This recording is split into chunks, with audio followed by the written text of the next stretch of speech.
अस्सलाम वालेकुम। मेरा नाम डॉक्टर अब्बास है। आज मैं डिस्कस करूंगा जो पिछले दिनों हमारे एक पेटी भाई ने यानी कि हमारे कुलीग ने सोशल मीडिया पे एक बयान जारी किया था कि जी तरबूज में कलर वाले इंजेक्शंस भरे जा रहे हैं या मीठे बनाने के लिए तरबूज को उसमें इंजेक्शन भरे जा रहे हैं। थोड़ा सा इसको हम डायसेक्ट कर लेते हैं। ये बेसिकली मैं तो यही कहूँगा कॉन्स्पिरेसी थ्योरी है ये।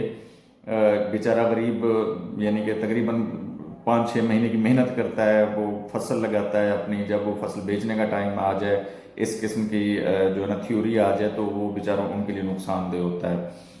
तो जो दूसरी थ्योरी चल रही है कि जी इसमें जो हमारी जो मल्टी नेशनल कंपनीज हैं जो मशरूबात सेल करती हैं उनके कहने पे ये बयान दागा गया है। तो मेरा नहीं ख्याल कि उनके कहने पे बयान दागा गया होगा, लेकिन ये है सही थोड़ा बहुत जो यानी कि हमारे जो ख़ास तौर पर किसान हजरात हैं उनकी इकोनॉमी को डिस्टर्ब करने के लिए ये कुछ किया गया है।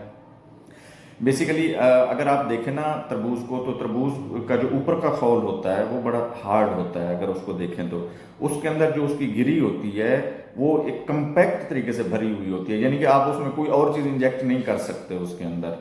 अगर आप तरबूज लें उसको इंजेक्ट करें, उसके अंदर कोई मीठा सोल्यूशन या मीठा जो है ना रंग वाला सोल्यूशन ऐड करें, तो जहाँ पे आप सुई इंटर करेंगे और वहाँ से इंजेक्ट करके निकालेंगे तो आप देखेंगे कि वहीं से बुलबुलें निकल के वो चीज़ बाहर आ रही है जो हमने इंजेक्ट की है।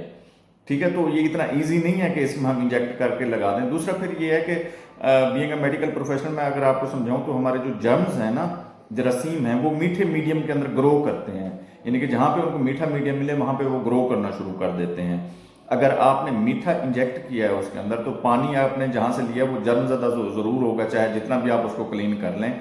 लेकिन जो है ना बताया यही गया है कि जी ये पानी जब इंजेक्ट किया जाता है तो वो रंग चेंज करता है। वो सिर्फ रंग चेंज नहीं करेगा, फिर उसके अंदर जर्म्स की ग्रोथ भी होगी, और जर्म्स मीठे के ऊपर जो ग्रो होने वाला जर्म्स है वो 24 आवर्स के अंदर अंदर वो तरबूज को तबाह कर देगा। लेकिन अगर आपने देखा हो जो है ना जब एक ट्रक तरबूज का उतरता है तो कितने दिन तक वो पड़ा होता है, उसके बाद जाके बिकता है, तो किसान बेचारा वो या जो भी डीलर होता है वहाँ पे वो अपने पैसे जमा करके निकलता है।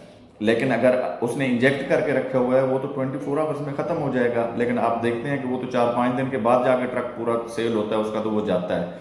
तो इसलिए मेरा ख्याल यही है, बल्कि मैं कन्विंस्ड हूँ इसके ऊपर कि ऐसा कोई प्रोसेस नहीं होता इंजेक्ट करने वाला। बल्कि आजकल तो मई का जो महीना है, मिड ऑफ मई से तो वो शुरू हो जाता है उसका सीज़न तरबूज का।